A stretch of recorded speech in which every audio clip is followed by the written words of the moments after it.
Sutra Teratai yang menakjubkan. Bab 1 Pendahuluan Shin-Fa-Xiang Sutra Teratai episode 26. Semua makhluk memiliki sifat Buddha. Sifat Buddha yang tercerahkan sempurna berdiam dalam cahaya tenang abadi demi menuntun semua makhluk. Buddha kembali masuk ke dunia saha dengan merespon metode dari para makhluk sesuai kapasitas dan kondisi. Dalam persambungan puncak burung nasar, sebab dan kondisi untuk mengajar dan membimbing telah terpenuhi. Ini merujuk kepada Buddha Sakyamuni. Setelah beliau tercerahkan dapat menghayati sifat dasar, kita semua juga memiliki sifat dasar sendiri. Jika kita dapat bertemu dengan sifat dasar yang kita miliki, mencerahkan diri sendiri dan orang lain. Praktik pencerahan telah sempurna, merupakan sebuah pencerahan yang paling sempurna. Sifat tercerahkan pada setiap orang adalah demikian bercahaya. Kebijaksanaan tidak terhalangi oleh noda batin. Bukankah kita pernah membahas sebelumnya? 10 tingkatan bodhisattva di dalam 10 tingkatan terdapat tingkat kebijaksanaan membara. Kebijaksanaan berbijar merujuk pada kebijaksanaan yang cemerlang, apalagi sudah mencapai kondisi kebudaan. Namun, untuk mencapai kondisi kebudaan, cahaya kebijaksanaannya merupakan cahaya yang sungguh tenang dan hening. Pencerahan sempurna yang dimiliki Buddha adalah selalu berdiam dalam cahaya tenang, merupakan cahaya cemerlang yang sungguh tenang dan hening, sehingga nirwana abadi. Kita berkata bahwa ketenangan sempurna Sang Buddha disebut sebagai nirwana. Sebenarnya kondisi batin Sang Buddha selamanya berada di tanah dari cahaya tenang, tidak lahir dan tidak moksa, barulah disebut sebagai pencerahan sempurna. Maka demi menuntun para makhluk kembali ke dunia saha ini, menunjukkan kelahiran dan kemoksaan, menunjukkan bentuk dan wujud ini, untuk menuntun para makhluk mengikuti hukum makhluk hidup. Mengikuti hukum makhluk hidup tersebut, menjalani kehidupan yang sama seperti para makhluk. Makhluk awam berpakaian, makan, menetap, dan beraktivitas. Sang Buddha juga sama seperti para makhluk menjalani kehidupan yang demikian. Tidak lain adalah untuk masuk ke tengah orang banyak, mengikuti kapasitas dan kondisi. Dalam persambungan puncak burung nasar, sebab dan kondisi untuk mengajar dan membimbing telah terpenuhi. Pada saat ingin membabarkan sutra ini, beliau berada pada puncak burung nasar.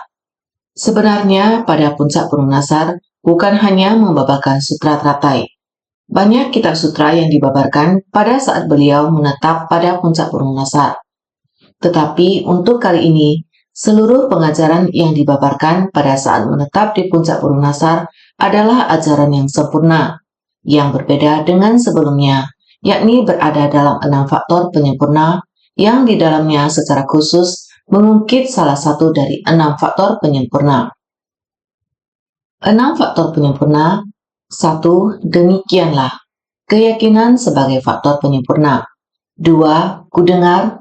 Pendengar sebagai faktor penyempurna. 3. Suatu ketika. Waktu sebagai faktor penyempurna. 4. Buddha, tuan rumah sebagai faktor penyempurna. 5. Berada di suatu tempat, tempat sebagai faktor penyempurna. 6. Beserta kumpulan sejumlah orang, hadirin sebagai faktor penyempurna. Sang Buddha. Buddha merujuk kepada orang yang membabarkan dharma yang telah mencerahkan diri sendiri. Apa yang disebut sebagai mencerahkan diri sendiri? Memahami kalau diri sendiri memiliki sifat Buddha. Diri sendiri terlebih dahulu mengetahui bahwa dirinya memiliki sifat Buddha. Yakin bahwa setiap orang kita harus membina diri. Kita sendiri juga seharusnya memahami diri sendiri, yakin bahwa diri sendiri memiliki sifat Buddha. Barulah kita bersedia untuk membina diri. Sebenarnya metode apa yang harus digunakan untuk kembali kepada sifat dasar untuk mencerahkan diri sendiri? Inilah yang harus kita ketahui terlebih dahulu, sehingga disebut sebagai mencerahkan diri sendiri. Memahami kalau diri sendiri memiliki sifat Buddha. Coba Anda lihat terdapat berapa banyak orang yang hidup dalam kebingungan. Anda berkata kepadanya, setiap orang memiliki sifat Buddha, dia tidak akan meyakininya. Tidak yakin akan sifat Buddha yang ada pada setiap orang. Mengapa dia ada pikiran untuk membina diri? Ada orang yang karena jalinan jodohnya tidak mencukupi, bahkan tidak pernah mendengar kata Buddha. Bagaimana dia mengetahui terdapat sifat tersadarkan dari Buddha? Lebih tidak tahu. Oleh karena itu, kita semua sangat beruntung lahir di tempat ini. Selain itu, ajaran Buddha dapat tersebar ke Cina. Terdapat banyak guru sesepuh yang berasal dari Cina, yang menyebarkan ajaran Buddha hingga Taiwan. Kita lahir di Taiwan pada era ini dengan kehidupan yang damai dan stabil, yang membuat kita dapat mendengarkan ajaran Buddha. Dalam kehidupan yang stabil ini, kita tahu harus mencerahkan diri. Kita tahu harus membina diri. Setelah kita mencerahkan diri sendiri, kita juga harus mencerahkan orang lain. Mencerahkan orang lain merujuk kepada memahami bahwa bukan hanya diri sendiri yang memiliki sifat Buddha. Sebenarnya semua makhluk memiliki sifat Buddha. Bukan hanya pada manusia, semua makhluk berjiwa memiliki sifat Buddha. Ini merupakan dharma yang dibabarkan oleh Buddha, sehingga beliau sangat menghormati kehidupan para makhluk. Beliau sangat menyayangi semua makhluk hidup, karena semua benda yang memiliki jiwa kehidupan, beliau tahu bahwa mereka memiliki sifat Buddha. Maka kitab Jataka yang dibabarkan Buddha, hampir semua hewan yang seperti apapun, beliau pernah mengalaminya. Beliau terlahir dalam wujud hewan itu untuk membimbing dan menyelamatkan manusia, serta makhluk hidup lainnya yang sejalan. Beliau datang dan kembali di dalam 6 alam kehidupan, tidak lain adalah untuk mencerahkan makhluk lain. Oleh karena itu, kembali ke dunia saha. Semua orang mengetahui, dunia saha merupakan dunia yang perlu menahankan penderitaan. Dunia yang perlu menahankan penderitaan ini sangatlah pahit. Beliau telah mencapai kemurnian dan kebebasan. Namun, untuk tetap kembali ke dunia ini, untuk membimbing dan menyelamatkan sesuai dengan akar kapasitas para makhluk, sehingga mencerahkan diri sendiri, masih harus mencerahkan orang lain, baru dapat membuat praktik pencerahan menjadi sempurna. Sehingga dalam pelatihan diri, kita harus membina batin dan meningkatkan kepribadian, meluruskan perilaku diri.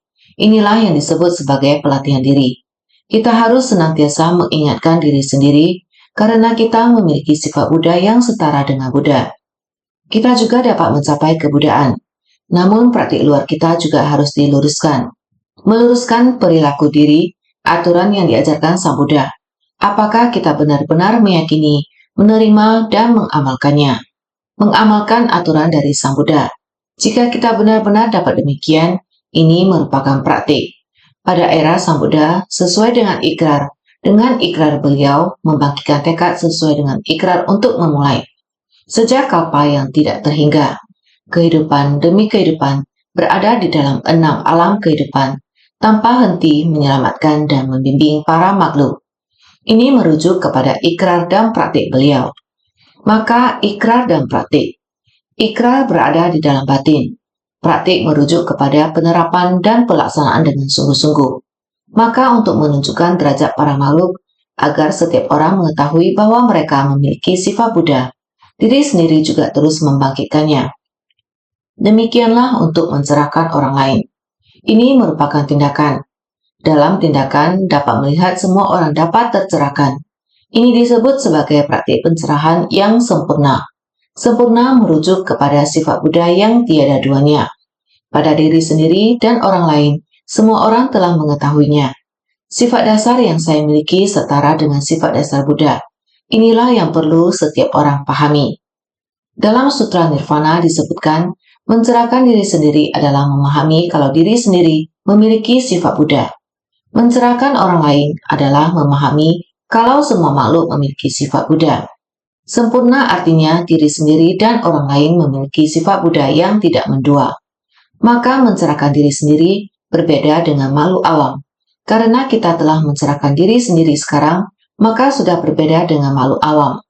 Karena makhluk awam masih berada dalam kebingungan. Dia tidak berpikir untuk mencari.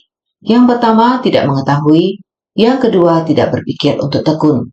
Inilah makhluk awam masih hidup dalam kebingungan. Mencerahkan orang lain berbeda dari 2 kendaraan. Berbeda dengan 2 kendaraan. Dua kendaraan adalah untuk mencerahkan diri sendiri.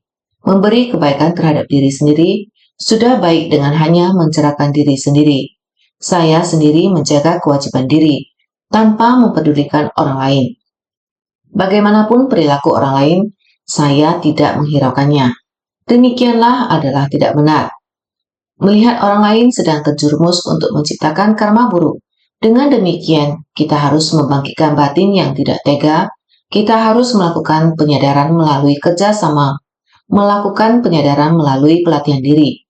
Bersama melatih di tempat yang sama, kita seharusnya menggunakan metode bagaimana merangkul para makhluk.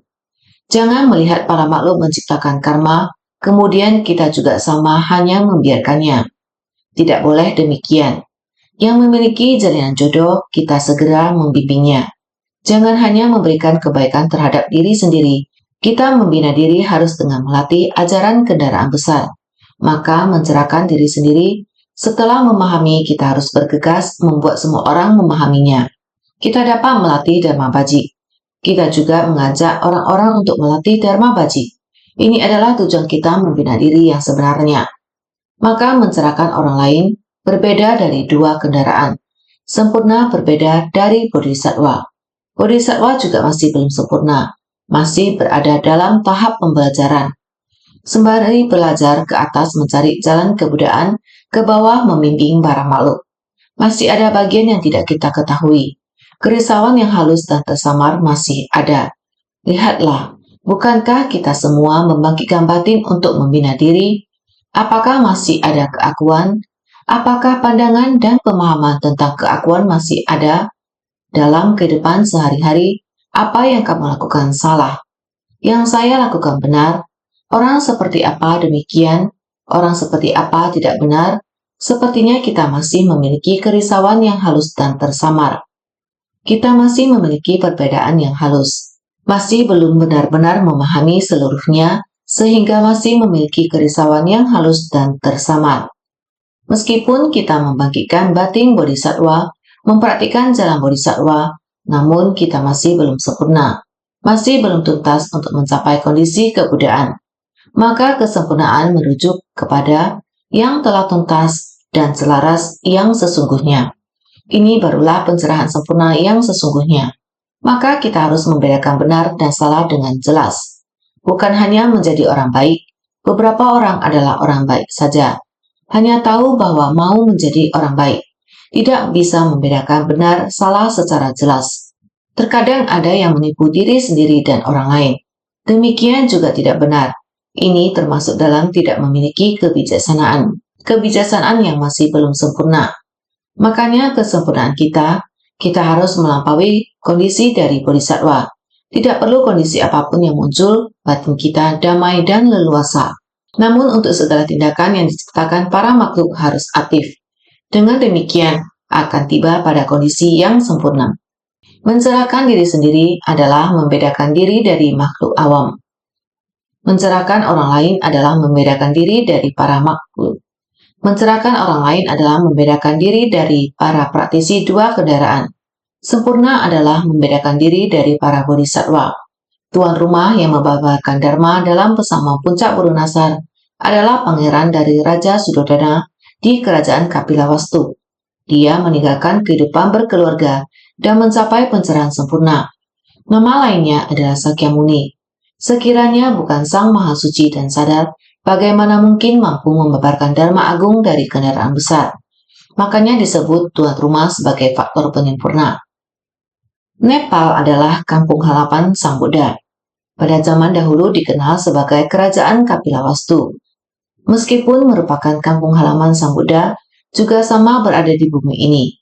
Jika para makhluk menciptakan karma, mempunyai karma kolektif, akan tetapi mengalami bencana, Buddha berada di dunia saha ini. Karena dunia saha ini ada banyak penderitaan. Terlebih lagi karma kolektif para makhluk yang semakin besar. Oleh karena itu sekarang bumi sering dilanda bencana. Tanah, air, api, dan angin. 4 unsur yang tidak seimbang di kerajaan Kapilawastu juga sama. Di Nepal sering terjadi bencana. Lebih dari 2000 tahun yang lalu, Buddha merupakan pangeran dari Raja Sudodana. Pemikirannya berbeda dengan makhluk awam, tidak sama dengan makhluk awam. Dia dapat memahami mengapa kehidupan begitu tidak setara, mengapa mengalami 4 penderitaan utama dalam kehidupan: lahir, tua, sakit, dan mati. Meskipun sebagai seorang raja, dia melihat ayahnya semakin tua tahun demi tahun. Kesehatannya semakin memburuk tahun demi tahun. Ini adalah penderitaan dari penuaan, lalu diikuti oleh tubuh yang sakit. Penyakit juga merupakan penderitaan, sampai akhirnya mengikuti hukum alam, yaitu kematian. Perpisahan antara yang hidup dan mati juga adalah penderitaan. Sekalipun sebagai seorang raja, memiliki wilayah kekuasaannya serta dunia, masih tetap saja tidak terlepas dari 4 penderitaan utama. Sehingga beliau ingin mulai mencari bagaimana cara agar terlepas dari 4 penderitaan besar, bagaimana cara agar tidak memiliki pembedaan dalam 4 kasta, bagaimana agar manusia dapat setara saling menghormati.